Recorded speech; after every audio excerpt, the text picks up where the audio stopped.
So the purpose of the contest, the club decided to do this to basically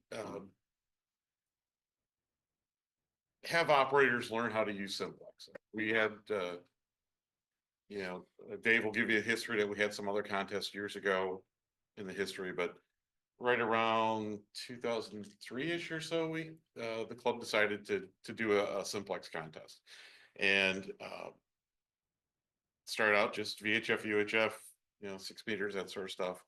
A few years ago, we expanded it and added some of the digital modes, but really the goal is to try to teach people there's a world outside of repeaters. Go out, make contacts, have fun with it. So the contest is next Sunday. We start at 1 o'clock on 2 meters. We go to 77 meters, 440 at 2 o'clock. Sorry, I'm standing in the way. So 2 meters is an hour, 440 is a half hour, 6 meters is a half hour at 2:30 to 3. 220 is between 3 and 3:30. And then at 3:30 to 4 o'clock, we picked D-Star and Fusion. Yes, there's DMR, yes, there's P25, yes, we've decided we're going to stick with the ham formats. It's the first year we tried it with DMR and P25, and we had 2 contacts for each. And that was mainly me talking to somebody across the room. So that was about it. So we decided against that, kept it to the ham radio manufacturers. Quick show of hands. Anybody have D-Star in the room? Okay, so we got 2, 3. Okay, so I want to see you guys on. And then I know a lot of people have Fusion radios, right? So we don't have to worry about that. So one of the things that we try to do is we try to work it so you get out there and get some contacts on both. I sometimes wonder if a half hour is enough time for that, but we could see how that goes. So frequencies, here's what we're looking at for frequencies. We've got, these are pretty much the standard frequencies that Wisconsin Association of Repeaters has kind of laid out in their band plan. And we also have some numbers for digital modes. Is that Fusion one right? Which one? 2 meters. The one, yeah, the 2 meter. Yep. Is it supposed to be? Yep. Is it 146 or 145? No, it's 146, 56525. And there's the national frequency is 145, but the band plan here is 146. Okay, I just want to double check because that might have been a typo on my part, but so the primary frequencies usually are pretty busy. Don't forget about the secondary frequencies on the bands; those are important, especially in 2 meters and 440. That's where our highest activity level is on those 2 bands. So definitely do that. We've also picked some UHF Simplex frequencies there to do D-Star and Fusion. So I think Jerry's about the only one I've ever worked on UHF on one of the modes, digital modes, because he was quick to remember he could get 1 or 2 more contacts that way. So, yeah, so that's part of the fun there. I will say, I typically, over the years, I've operated either from UW Milwaukee at the roof level of the Sandburg dorm or at the repeater site. And it is quite fun watching everybody collide on each other on the primary frequency. So it's been fun that way. 6 meters, there's only a couple primary frequencies. Usually we don't have a lot of 6 meter activity.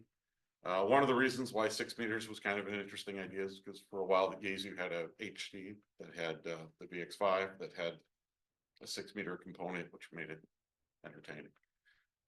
And then 220, pretty much anybody, I guess I'll ask, how many people in the room have 220 radios? Okay, so Joe and I will talk to each other. I know Jerry's got a 220 radio and, That's three of you. and then, Mike, AA9RK usually, so I know who we're gonna work.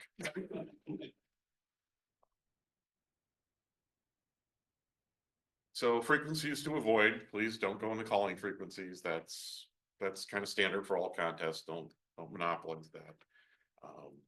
And try to stay away from the calling frequencies on each of the bands. We just don't want to get people to hate us. Okay, we have entry classifications. We have three of them for operators. So we have a base, you do this from home.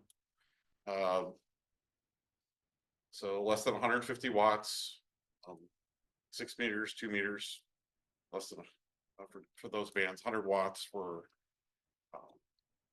220 and 77 meters. So that's pretty standard. That came out of the ARRL rules.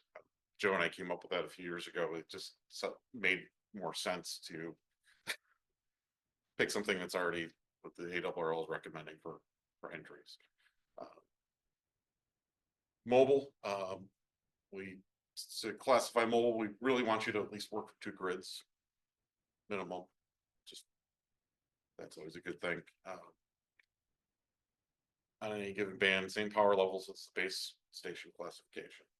The HT classification. Now this is the most creative one you could have. The idea here was there's no limit to taking your HT and sticking it on your base station antenna. There's no going and sitting on the top floor of a building downtown, whatever makes sense. We had one guy a few years ago go out to the Delafield and go up down to the Lapham Peak,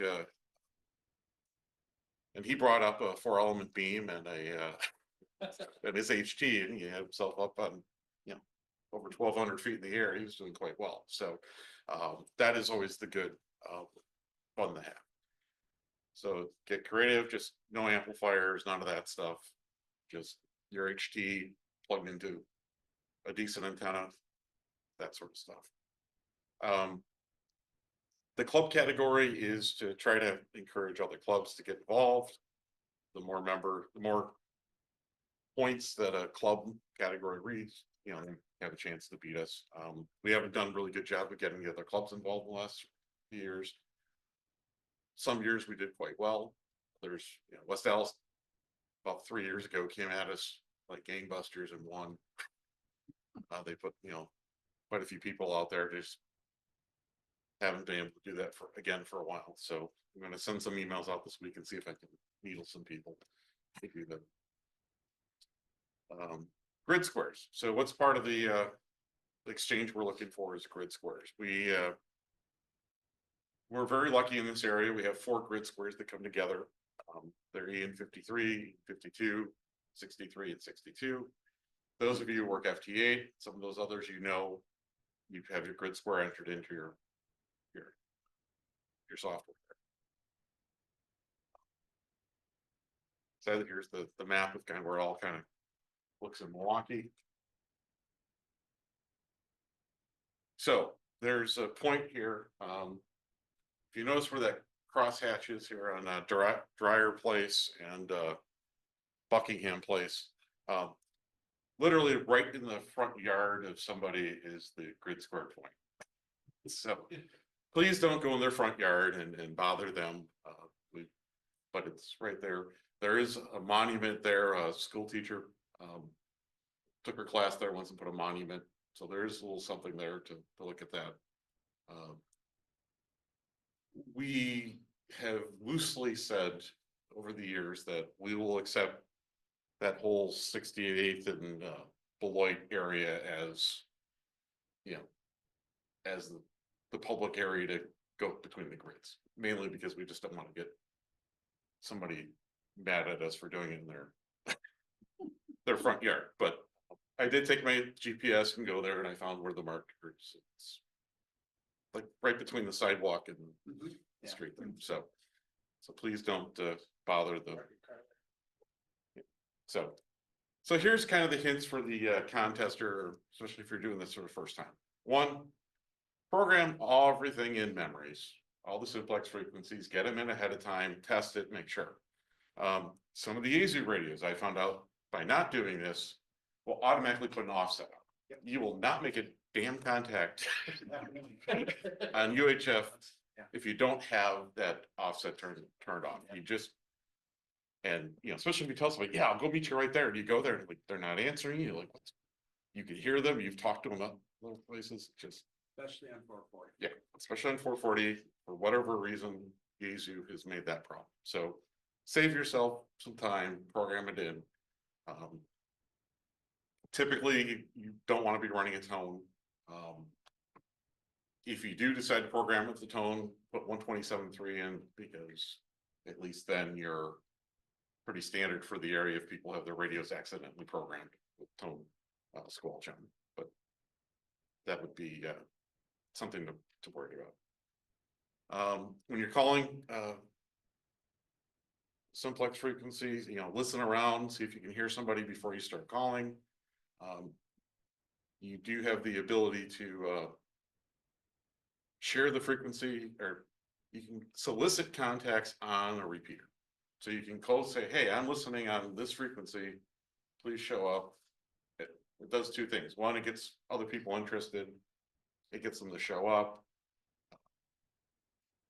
It kind of helps everybody out that way. So please think about doing that to help get some contacts out there. So our logging, here's a basic log. You want your time as close as possible. It doesn't have to be the second or the, I'm not looking for that. But the station you've worked, the grid square you received from them, and basically the grid square you sent them. So we know where you operated from. We've had the problem a couple times with rovers. It's like, well, did they really switch grids at this point or not? You just, when you're looking back through the logs, you just want to make sure when you're scoring this thing, that's some of the important things. The grid multiplier and QSO points really for the reporting after the fact. You don't have to quickly scale. You know, if you're handwriting this down, don't worry about it.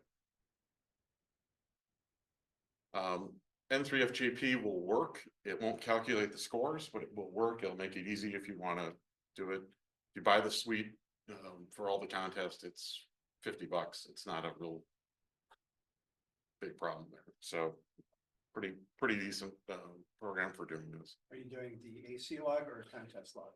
I'm doing the VHF contest log. The VHF. So it won't calculate it for you, but it will at least give you. Now, some interesting things about using computer software for doing this.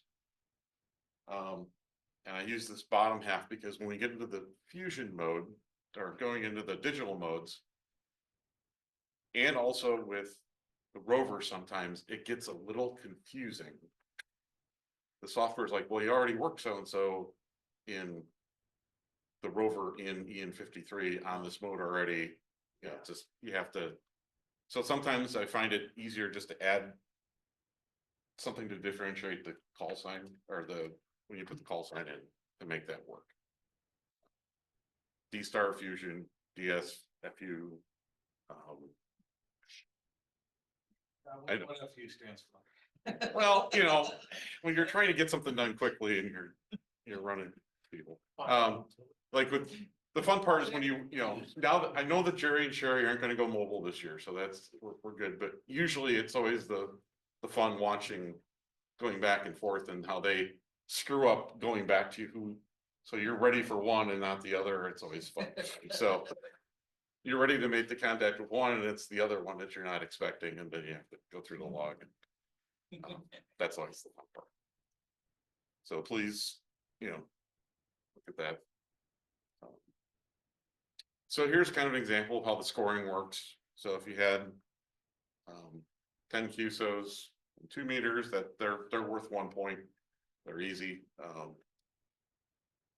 If you worked, grids worked 4, there's 4. You can see the examples. 440, you get the same thing with 70 centimeters there with 8 QSOs. Those are worth 2 points, so those are 16 points. We'll just scroll through at the bottom, so you take the total of those, you take the 72 and the 10 for all the grids, you multiply them, you get 720. If you're a technician, you multiply that by 1.5. If you work the club station on any band or any mode once, that's all you get once. I've had some people score it where they keep on adding every time they worked me. They think they get, you know, like 1,000 points for working. I was looking in general. So there's that. And so, you know, 1,000, you know, 1,180 points there. Pretty good example of that, that scoring there. So, we try to, you know, when it's amazing the amount of people that get the scoring wrong year to year. And also on digital modes, the amount of people that have added working the club station yet again. Or my favorite is, we don't, if you're on 2 meters and you've already worked all 4 grids, and then you worked in digital, you worked all 4 again, you don't get 4 more grid squares, you just get the original 4. But it's amazing how much you can. Creativity. Great, well, creativity, if you don't catch it, I did catch somebody who should have known better doing that. It was kind of fun with that. But, we are, I did recreate the Google spreadsheet, or sorry, the Google form to enter everything in. The nice part about that is when you enter there, everything goes in the scoring workbook. And so it makes, so now all we have to do is check the logs versus all the manual entry. So that does help. We can also accept, please attach a log. If you did it by paper, if you can scan it and send it in, I'll go through the log that way. We only get maybe 15 logs, 20 logs total, so it's not like it takes, if you do get a paper, you know, the more electronic logs we get, the easier it is to check everything pretty quick. So, any questions on the contest? William? The HT versus the mobile category, can I roll with the HT just like the mobile? Is it still have Yes. the same restriction as the mobile? But you're going to be the. You get to pick one or the other category, so you don't get to be in both categories, so ultimately you have to pick one category to. Yeah, no, I get that, I mean. But yeah, But your exchange would. Are you like mobile where you have to do multiple grid squares? no, an HT, you don't have to, HT is really just more of a. It's an entry category. Power qualification. Yeah, It's now, if you do work, you know, if you do work from 2 or 4 grids HT, that's fine, but you're entering as the HD category. So we're not gonna. Yeah, well, I think you'd want to enter the mobile category, If you're mobile, yeah. if you're mobile, because we get. Oh, Because then you can accomplish. Yeah. Oh, Yeah. okay, yeah, that's. Yeah, otherwise you're, you know, you're kind of limited Yeah. at that point, but. The HT was really to try to get people to.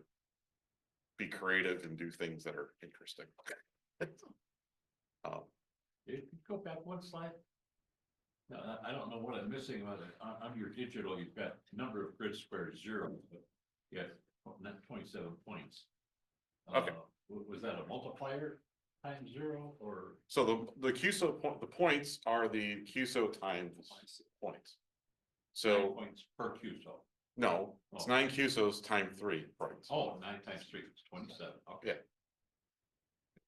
There's 0 grids because I already had worked. You already worked. I already worked those grids. On 2 and Oh, 7. I see. So the grids only count once. Different grid. Now, if you're digital and all of a sudden you work a new grid. Now you can add that grid, I see. Okay. you know, so if you get somebody that all of a sudden shows up on digital and heard you and like, hey, I'm here and. Yeah. They work you, you know, that's one thing. Thank you. Now, that's happened a few times. Most people, 2 to 3 grids, right? for the most, I've seen. A few grids once in a while show up, most people do 2 to 3 to 4. There's a lot of people, KC9 CMT for some reason. Does great on 2 meters, but on UHF, nobody can hear them. I'm the only person who hears them most of the time.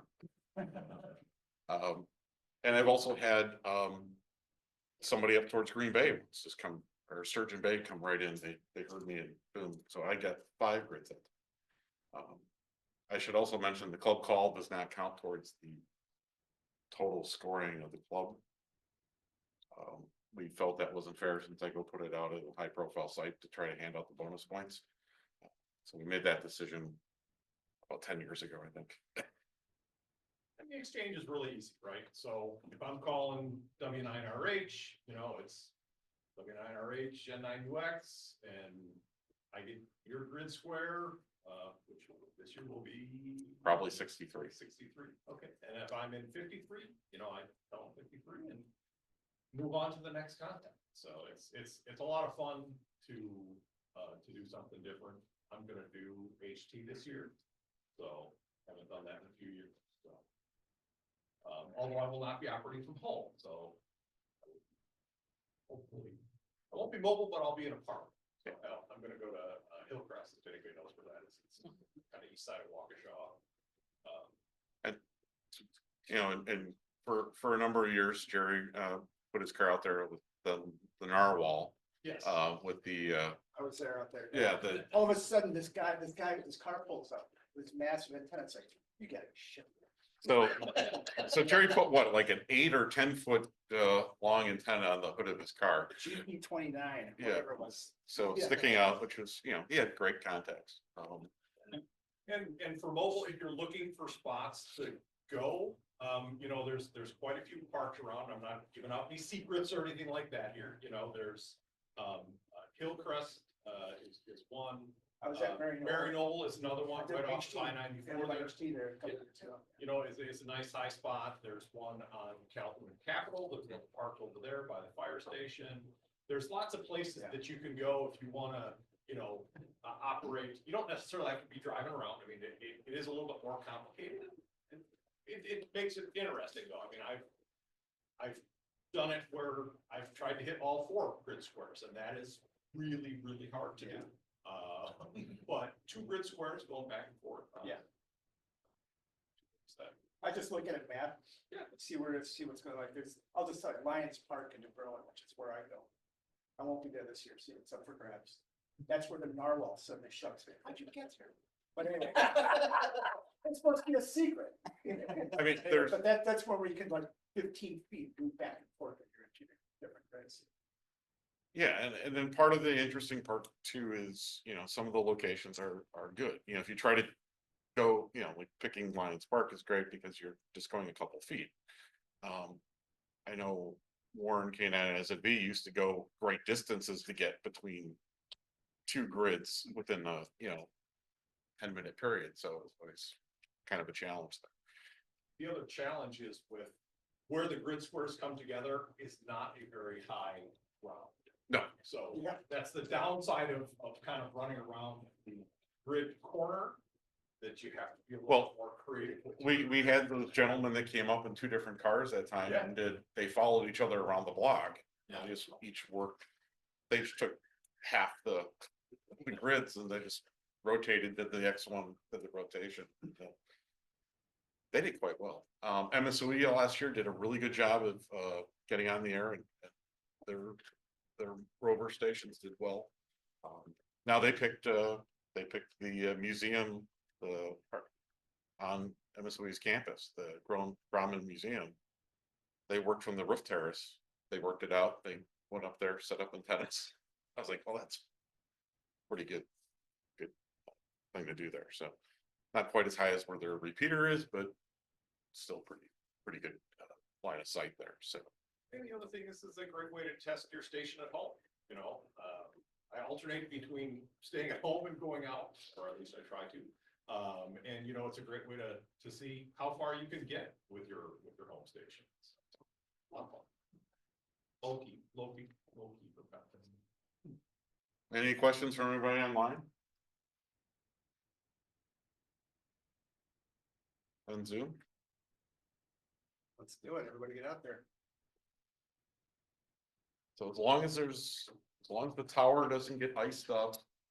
You know, becomes a hazard, the repeater will be offline during the contest, so I can plug in and hand up. Connections. Contacts, so, if not, then I'll figure out plan B. Or C, whichever works, I mean, I've done 3 different locations so far and. The repeater site's the easiest. Cause I just can park and walk in. And plug my stuff, everywhere else I have to haul stuff. To get there, so. That's good. Thanks, Dave. All right, thanks, Dave. Thank you, Dave. Thanks, Dave. Thank you, Dave. Thanks, Dave. You wanna bring up that thing about the shooting? Oh, Not that. no,